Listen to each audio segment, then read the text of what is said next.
혹시라도 여러분 가운데 나 기도도 열심히 하는데 근데 왜 나는 믿음이 성장하지 않는 것 같아? 라고 한다면 그 이유는 거의 대부분이 감사가 없기 때문이에요. 기도할 때 언제나 문제만 말하는 사람, 실컷 와가지고 울고불고 하면서 자기 문제만 냅다 얘기하고 돌아가는 사람, 아니면 그냥 달라고만 하면, 그러면 그 기도는요 하나님을 만나고 가는 기도가 아니라 문제에 집중하고 자기에게 집중하는 기도예요. 내가 그렇게 3일씩 철야했는데, 내가 며칠 작정해서 기도했는데, 내가 목이 지금 이렇게 아플 정도로 기도했는데, 내가 그러니까 될까 안 될까 의심이 끊어지지 않고 늘 쉽게 지치는 거죠. 자기에게 있는 힘이라는 건 한계가 있거든요. 그리고 힘이 드는 거예요. 사울왕이 그랬습니다. 사울왕이 하나님이 기름을 부어서 온 백성들이 원했던 왕을 삼아주셨어요. 이스라엘의 초대왕이 된 겁니다. 다 가지고 있는 자가 되었음에도 불구하고 감사가 없어요, 이 사람은. 그러니까 늘 초조하고 늘 의심합니다. 하나님이 사람을 붙여주셔서 승리하게 해주어도 오히려 그 사람을 시기하고 불평하고 원망하기까지 합니다. 감사가 없기 때문이에요.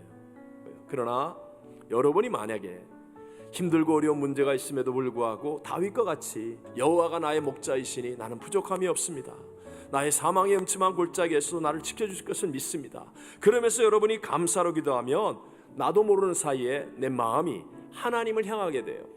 하나님을 향하게 되면 마르지 않는 하나님의 생수가, 은혜가 내게 흐르게 되고 하늘의 것들이 내게 공급되어지면서 나도 모르는 사이에 내 믿음이 점점 더 성장하게 되는 줄로 믿습니다. 바울과 실라를 보십시오. 자, 성령께서 감동하셔서 빌립보로 갔습니다. 그곳에서 다른 짓 한 게 아니라 열심히 복음을 전했어요. 그런데도 붙잡혀서 매를 죽도록 맞고, 그리고 지하 감옥에 갇히기까지 했습니다. 그렇다면 여러분, 억울한 일 아닙니까? 화나는 일 아닙니까? 불평해도 되는 일 아닙니까? 그런데 바울과 실라는 거기에서도 감사의 마음으로 찬송하고 기도했다는 거예요.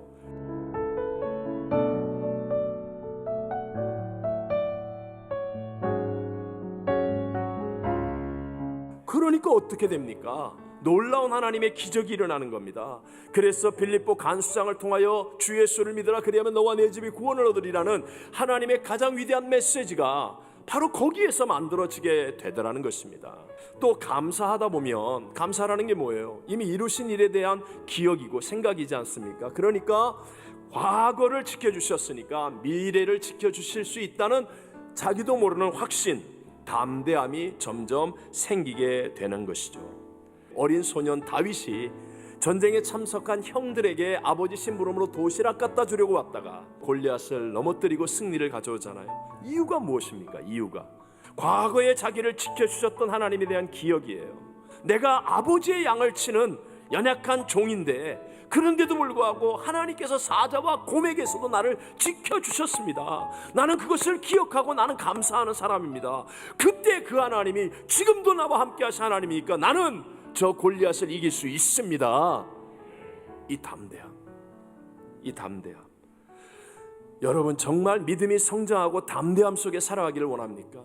내일 일을 예측하지 못하는 이 불안한 세상 속에 내가 정말 믿음을 가지고 담대함 속에 살기를 원한다면 여러분에게 베풀어 주신 하나님의 은혜를 생각하고 감사를 많이 하게 되시기를 바랍니다.